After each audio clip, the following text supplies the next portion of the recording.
Hello everyone and welcome back to the channel.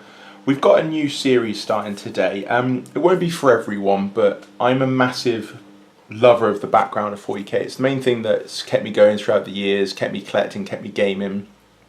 And so I thought I'd start kind of a novel review playlist.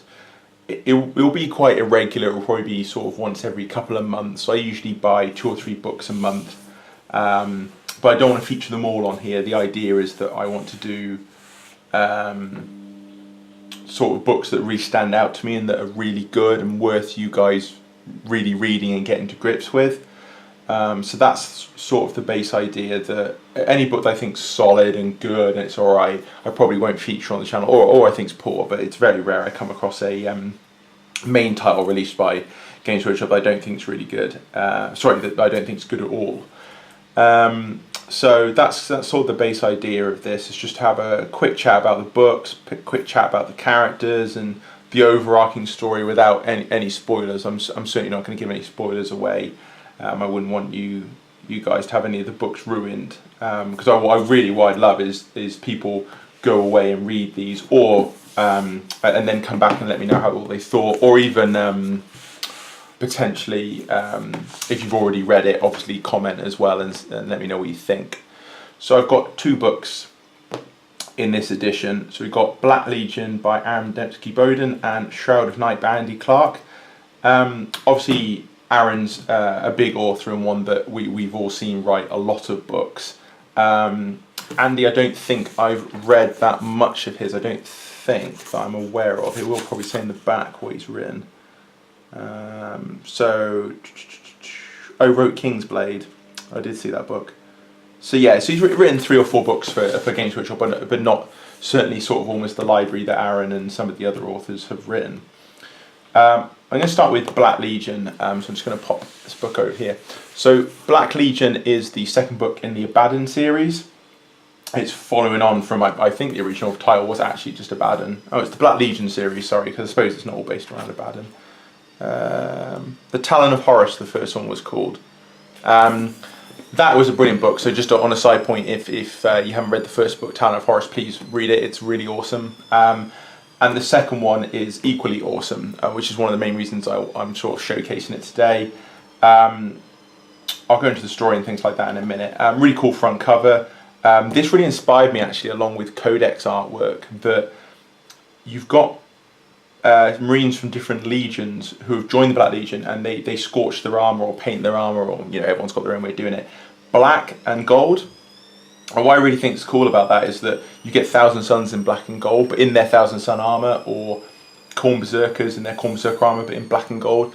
And it's just really cool that you can get all these different models in a different paint scheme, so that's nice to see them in a different paint scheme, but also sort of all unified together, but at the same time in real life, but also model wise, seeing them on the battlefield, they'd still look sort of ragtag. Yes, they've all got the same armour, but at the same time, colour, but they haven't got all the same armour, so they would look kind of ragtag but unified at the same time, which sums up the Black Legion in these books really nicely.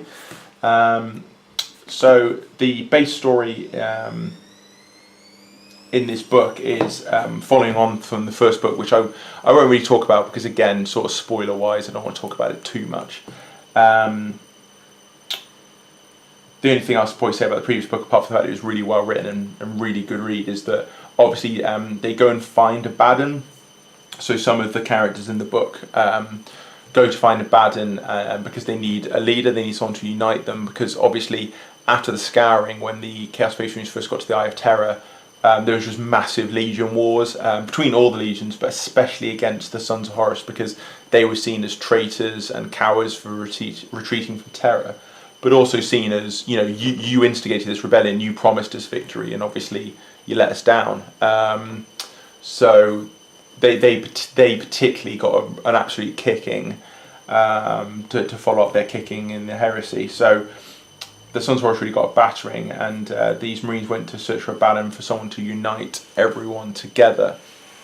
So that's sort of the basic start story for the first one, and I'll leave it there, and you can obviously go away and read it, obviously before this one, if you are interested in this. The only reason obviously I don't mind mentioning that is because the fact that Baden's alive is kind of obvious because he's alive in 40k, so how can he not be? So in the second book, it moves on and develops the characters quite a lot. The overarching story is they're still in the Eye of Terror, they're still fighting other legions for dominance, but the Black Legion's sort of rising to power and becoming the dominant legion in the Eye of Terror, even if only marginally, mainly down to Abaddon's skill as a leader, but also, I can't remember what the ship's called now, the Vengeful Spirit, that's the one. The Vengeful Spirit's still flying Horus's flagship, so obviously kind of down to that as well, being sort of outclassing any ship they're really going to come across. But there's some really good and really interesting stories sort of intertwining all that, because that's the overarching story, really, that and the fact they want to escape the Eye of Terror and take their vengeance to the Imperium. That is really the overarching story, but there's some really cool little twists in it as well, and really cool sort of side stories that kind of run concurrently with that.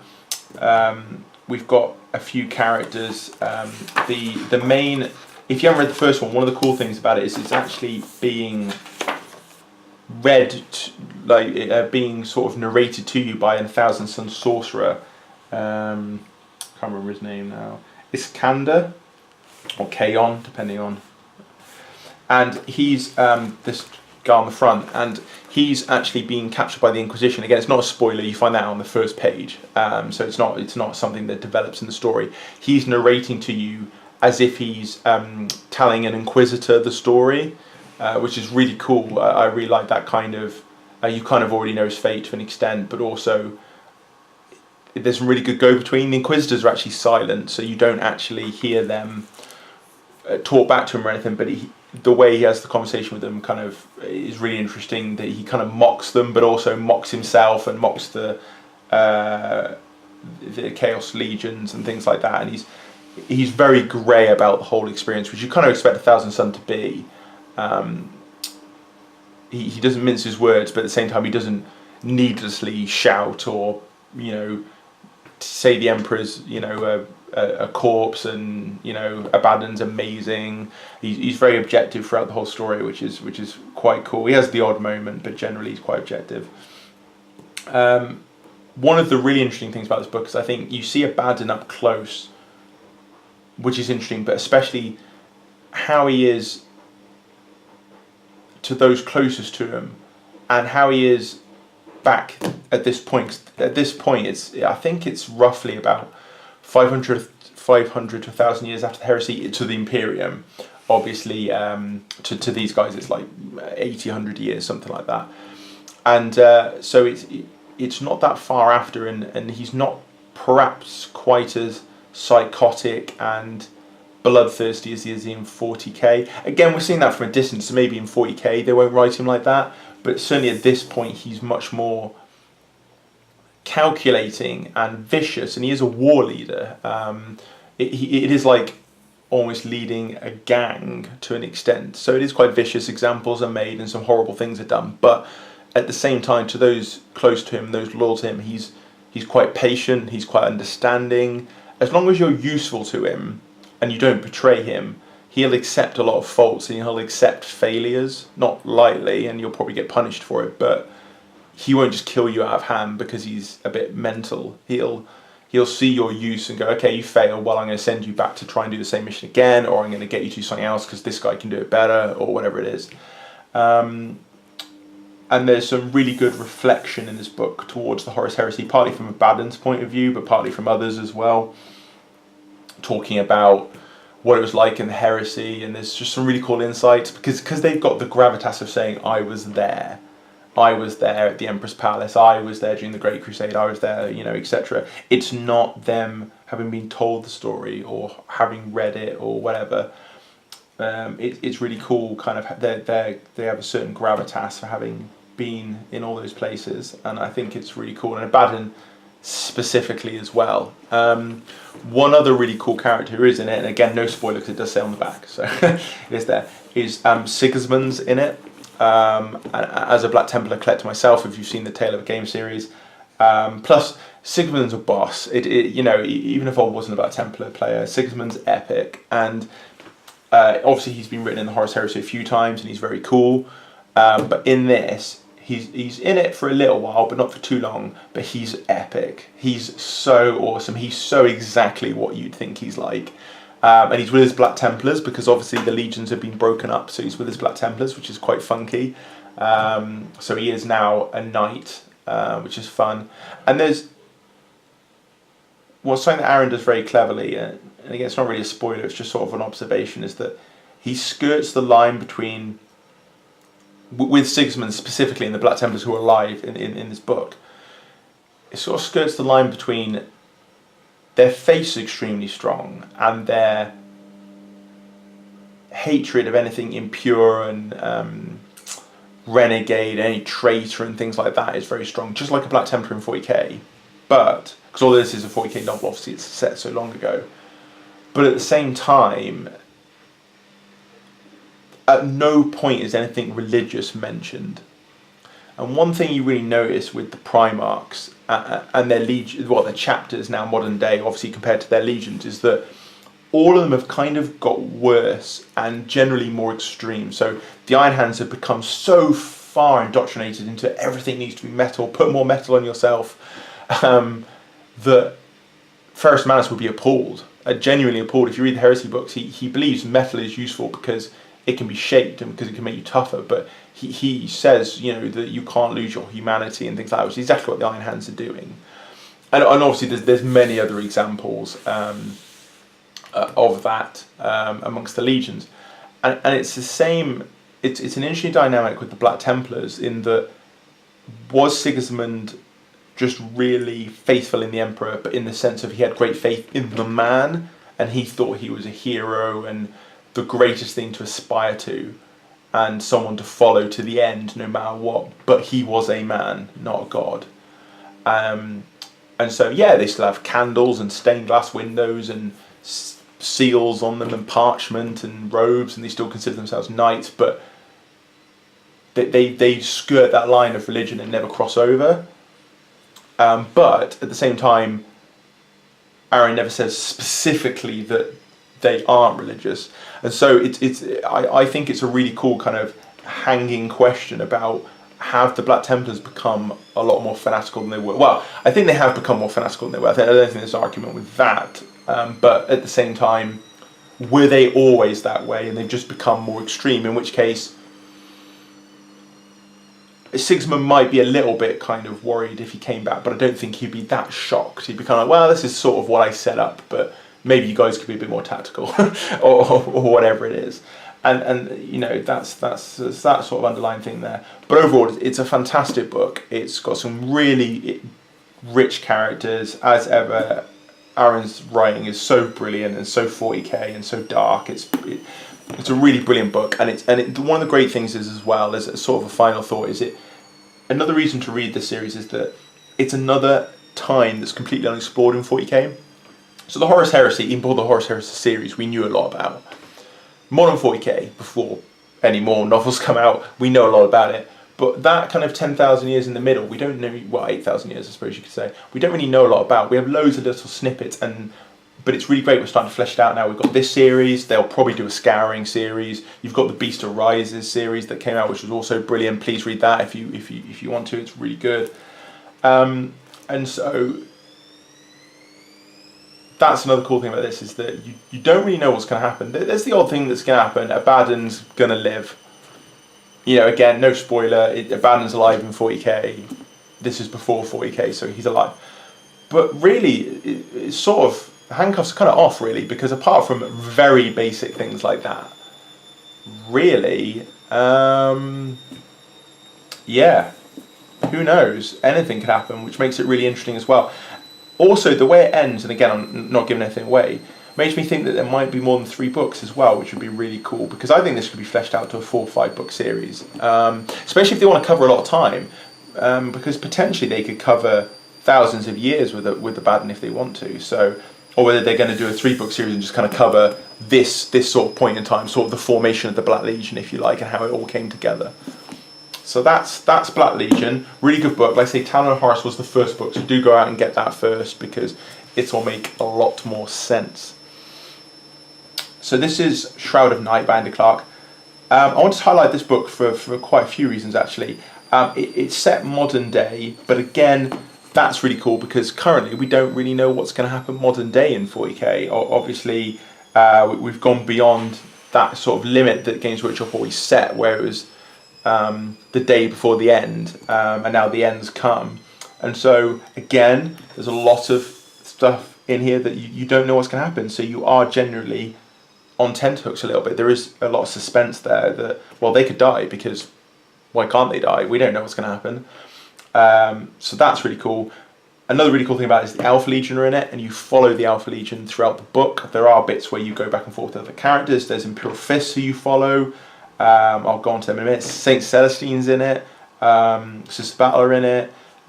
Khan's in it with a load of world eaters, and he's an absolute psychotic beast, as he should be. And but one really cool thing about the Alpha Legions, they follow them very closely, and they're written really well. That one thing I kind of always had the problem with the Alpha Legion is I always feel like they're kind of written, either the story's not about them, so you don't find out much about them. They're this tyrant's agents. They work for Abaddon, say, and they're his agents, and he tells them to do stuff, and you know they go and do it, but you don't really get a really close look at them. Or they're kind of written a bit soft, like because they're infiltrators and saboteurs, they're somehow not really nails. It's like they're still Space Marines. They're still incredibly tough. And so I really like that this book's written completely really. I mean, 75% comes from their point of view, and you get a really in-depth look at the way they act around each other, the way they fight, what their doctrines are like, what their view of the Long War is, what their view of the other legions are. So it's really interesting, and they've actually been stuck, again, not really a spoiler, it's first couple of pages establishes this. They've been stuck on, well, in fact, it says it on the back, I think. Yeah, so they've been stuck on a demon world for many, many years, let's just say. So they come out of the Eye of Terror for this battle on this world, where there's a beacon that's basically stopping the warp storm. So Chaos wants to take it so that this system that's currently holding back the darkness is swallowed. And kind of what's cool about them is they don't recognise the Imperium. Although they have been out of the Eye of Terror since Heresy and they have seen the Imperium, they don't really recognise it because they don't know what's happened in the last, let's say, 3,000 years. I can't remember how much it is that they've been kind of stuck on this world. Obviously they haven't been stuck there that long to them, but to the Imperium. And like they hear about a Primarch being back and their minds are just like, boo, just kind of explode because they're just like, what? You know, and so it's cool, but they adapt to it really quickly, which is, again, a really cool trait of the Alpha Legion. That a lot gets thrown at them. A lot of obstacles and revelations get thrown at them in this book, and they kind of just sort of war off the ducks back a little bit. And for a second, they're like, "Oh," and they're like, "Cool, right? Well, we'll just get on with it. This is what we're going to do." So they're really cool in it. I think Saint Celestine's awesome in it. She's someone to definitely highlight from this book. If you like Sister Battle, they're very cool, but also you probably like Saint Celestine as well. And she is an absolute monster. She's very cool, she's well written, and she's an interesting character. She doesn't speak, and she's not in it. She does speak, sorry. She doesn't speak too much, and she's not in it that much, but enough that she is still a pretty central character. But there's one bit where she's in a fight, and she just wrecks everything. You know, there's 10 Khorne berserkers, and she walks through them like, you know, a knife through butter, and it's really cool. And one thing that I really want to highlight from this book, and it's something that Games Workshop sort of brought in with the new edition, but is being highlighted in the novels now, is that the good guys do actually get the Emperor helping them. They do actually get miracles. One thing that's always kind of annoyed me about Warhammer 40k, and to an extent it annoyed me about Warhammer as well. I love both backgrounds, but in AOS and in this, the bad guys get a lot of blessings from the Chaos Gods, just as they did. Chaos God, I want to be really strong, so I'm about to fight someone. Oh, look, I'm now stacked. Right, I'll go and fight somebody. You know, and it was kind of like that happened. The Imperium and say the Empire in the old Warhammer world were like, you know, protect me, Sigmar, stroke the Emperor, and then the Emperor didn't listen, the Chaos guy laughed and cut his head off. And that's generally how it kind of worked, whereas in this, Saint Celestine's obviously kind of an angel, but also there are blessings and things like that come in and help, and miracles, and it's really cool to see that in action, to see the good guys actually getting that faith-based help, because otherwise you just feel like the religion would have burnt out quite a long time ago if chaos was so obviously present and their religion was so obviously not present. Whereas now you get less, I think, loyal miracles, but you do get them, and that's really cool. There's a really cool dynamic as well with the Imperial Fist Defenders. Again, won't go into them too much, but the Imperial Fist captain has just got some Primaris Marines. So one really cool thing about that is he's not adjusted to them really yet, and he doesn't really trust them. He's like, they didn't hold the walls in the Great Crusade, in the Horus Heresy, which is it's going back a little bit. It's like neither did you, but but Marines did. Primaris Marines didn't. Marines have held the Imperium together for 10,000 years. Primaris Marines haven't. So it's not like he thinks they're heretical or anything like that, or impure. He just thinks you're not proven, so I don't trust you. So that's quite a cool dynamic with the Primaris Marines that are with him. And that's another thing the Alpha Legions come across. The Alpha Legionnaires haven't seen Primaris Marines yet. So when they come across them, again, I won't spoil it, but when they first see them, they're just like, the hell are they? Like, just like the genuine shock on their face. They're just like, what? And they have no idea who they are or what they are. But they can see them in Imperial Fist colours, so obviously they know their enemies. And so I won't go into what happens then. But it's just really cool that they've just got the shock of just like, they're like 2 feet taller than us. What's been going on since we've left. So yeah, it's a really cool book. Loads of action. If you like action in your books, there's so much action in this. There's battles left, right and centre. It's a massive, massive war. But like I said, if you like something a bit different, running through it is kind of the subtleties and infiltration tactics of the Alpha Legion. So you kind of get that nice mix.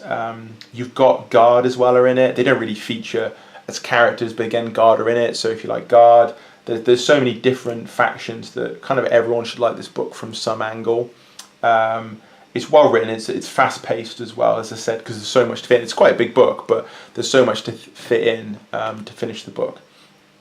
And there's a couple of cool twists towards the end. I'll leave it at that. I'm not going to say anything more that you probably expect. There's going to be twists with Alpha Legion, but there's a couple of twists towards the end that kind of leave it hanging, whether there's going to be a sequel or whether it's just something that might come up in a rule book in an edition's time, or or maybe they'll just leave it. They'll never talk about it again. But there's just kind of a cool couple of twists at the end as well. As I said, if you're a fan of Khan as well, Khan's horrendous in it. He's an absolute beast. So very cool to see him running around. You don't really get to talk to him, obviously, but he kind of kills just about everybody who stands in his way. So there's a lot of that. But yeah, no, it's really cool. There's heroic last stands. There's evil beyond belief. There's cool infiltration tactics. There's faith. There's just about everything. It's a really cool book. So I wanted to highlight that one as well. I think it's the first book I've read from Andy Clark as well, so that's cool. So hopefully I'll look for his stuff in the future, because it's a good book. But they're the 2 books anyway that I wanted to highlight in this edition, this episode, if you like. And there will be more of these coming. As I said, they'll probably be every sort of couple of months, because I buy 2-3 books a month, but I'm not going to highlight them all. So I'll probably wait, a couple of months, and just the 2 or 3 I think are really good. I'll review them on the channel and sort of let you know what I think of them. But that's it for the video, so let me know what you think. Obviously like and subscribe to see more of it. Please comment and let me know what you think of the books if you read them. Obviously no spoilers please. Or let me know what you think of the review. Do you want some of these reviews? Are you a massive novel reader and you're like, actually I'd really like these reviews to continue because I like the novels, but I'd like to know a little bit about them before I buy them, or I want to see whether you agree with me about the book, etc. So let me know in the comment section what you think. And I'll be back with the video resume soon, so I will see you all soon.